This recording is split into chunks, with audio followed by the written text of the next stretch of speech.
Good day everyone. I'm Raimundo Redan and today I'll be discussing our topic, Introduction to Starting Systems. Introduction to Starting Systems. So the starting system is one of the most important systems in an automobile because it allows the engine to begin operating. So its main function is to convert electrical energy from the battery into mechanical energy that cranks the engine until it starts running on its own. So when the driver turns the ignition key or presses the start button, the starting system activates. So this sends electrical power from the battery to the starter motor through a solenoid. So the starter motor then rotates the engine's crankshaft, allowing fuel and air to enter the cylinders and begin the combustion process. A properly working starting system ensures that the engine starts quickly and smoothly. So any fault such as a weak battery, damaged solenoid, or faulty starter motor can prevent the engine from starting. So that's why regular inspection and maintenance of the starting system are essential to keep the vehicle reliable and efficient. So why it matters? So the starting system is very important because it's the first step to make the engine run. So kahit gaano pa kaganda o kalakas ang makina, hindi ito aandar kung sira naman ang starting system.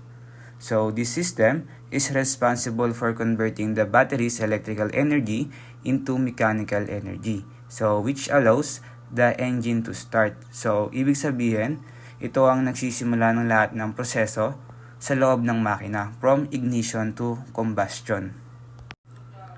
A well-functioning starting system ensures that number 1, smooth engine operation, so the engine starts smoothly and quickly. And number 2, driver convenience and safety, so the driver can operate the vehicle safely and conveniently. Third is vehicle reliability, so the vehicle remains reliable and ready for use anytime. And the last one is longer engine life. So the engine's lifespan becomes longer because it avoids unnecessary stress during startup. Kaya napakahalaga na laging nasa maayos na kondisyon ang starting system, tulad ng regular maintenance, tulad ng pag-check ng battery, wiring at starter motor ay nakakatulong para maiwasan ng aberya sa pag-start ng sasakyan. So in short, the starting system matters because it gives life to the vehicle. So without it, there's no movement, no power, and no performance. Now, let's talk about how the starting system works. So the starting system works by converting electrical energy from the battery into mechanical energy. So that cranks the engine until it starts running on its own. So in simple terms, ito ang nagpapaikot sa makina para ito ay umandar. So here how it works step by step. So the first one is ignition switch activated. So when the driver turns the key or presses the start button, the ignition switch sends electricity from the battery to the starter solenoid. And number 2, current flows to the solenoid. So the solenoid acts like a big switch or relay, so it connects the battery directly to the starter motor once it receives the signal. And the third step is starter motor engages. So the starter motor starts spinning when current flows through it inside the motor. So the pinion gear moves forward to engage with the flywheel of the engine. And the fourth step, it's the pinion gear turns the flywheel. So as the flywheel spins, it turns the crankshaft, causing the pistons to move up and down. So this allows the air-fuel mixture to enter the cylinders for combustion. And the last one, the engine starts. So once the engine fires up and starts running on its own, the starter motor automatically disengages to prevent damages. So in short, the process starts with electricity from the battery and it ends with the engine running smoothly. So that's how the starting system gives life to the engine every time we start the vehicle. Next, let's discuss the main components of the starting system. So each part has an important role that helps the engine start properly. So here are the main components. So the first one is the battery. So the battery is the heart of the starting system. So it provides the electrical energy needed to power the starter motor and other electrical parts during startup. So kung mahina ang battery, hindi iikot ang makina. And the second one is the ignition switch. So the ignition switch is where the starting process begins. So when you turn the key or press the start button, it sends an electric current from the battery to the solenoid. So parang signal ito na nagsasabing, let's start the engine. And number 3, starter motor. So the starter motor converts electrical energy into mechanical energy to crank the engine. So inside it, there's a small gear called a pinion gear. So that connects to the flywheel to make the engine run. And the fourth one is the starter solenoid or the relay. So the solenoid acts as a bridge between the battery and the starter motor. So it works like a big electric relay that connects the high current from the battery to the motor when you start the car. Number 5 is the flywheel or the ring gear. So the flywheel is attached to the engine's crankshaft when the starter motor spins the flywheel. So it turns the crankshaft and that's what makes the piston move so the engine can start. And number 6 is the wiring and connectors.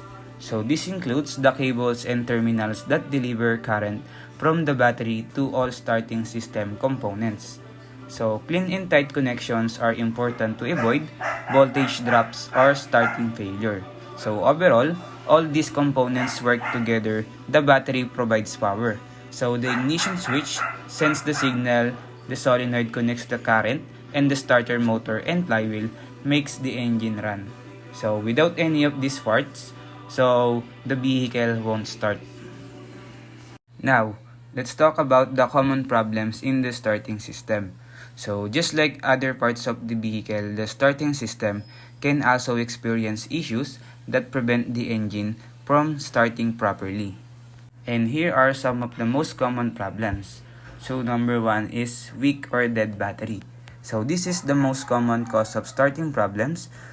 So if the battery is weak or drained, so the starter motor won't have enough power to crank the engine. So you might hear a clicking sound or no sound at all when turning the key. And the next one is loose or corroded battery terminals. So kapag marumi o kalawangin ng battery terminals, so the electrical flow becomes weak. So this can cause poor contact and make the vehicle hard to start.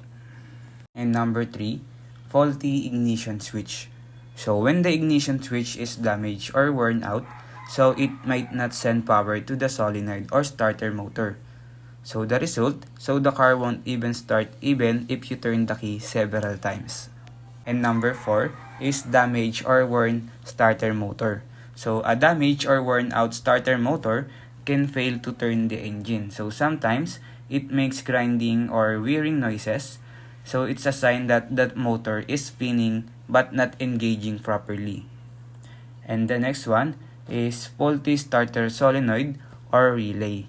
So if the solenoid doesn't work, so the current won't reach the starter motor. So this means no engine cranking even if the battery is good.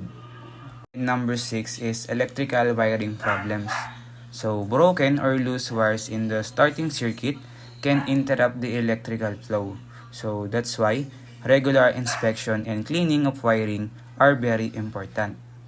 And number 7 is defective flywheel teeth. So if the gears on the flywheel or pinion are worn out, so they may not engage properly. So this causes grinding noises and prevents the engine from cranking. So in short, most starting problems come from electrical issues or worn out parts, so that's why regular inspection, cleaning, and maintenance are needed to keep the starting system in good condition.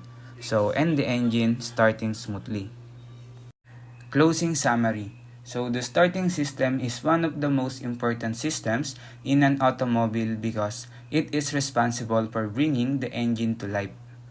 So it works by converting electrical energy from the battery into mechanical energy. So that cranks the engine until it starts running on its own.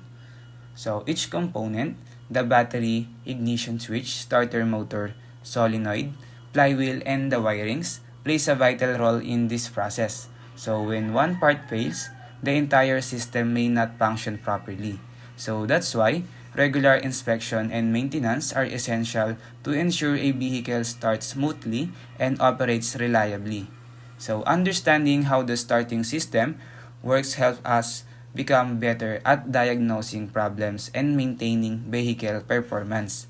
So as future automotive professionals, it is our responsibility to apply this knowledge to keep engines running efficiently and safely. So that's all everyone. Thank you.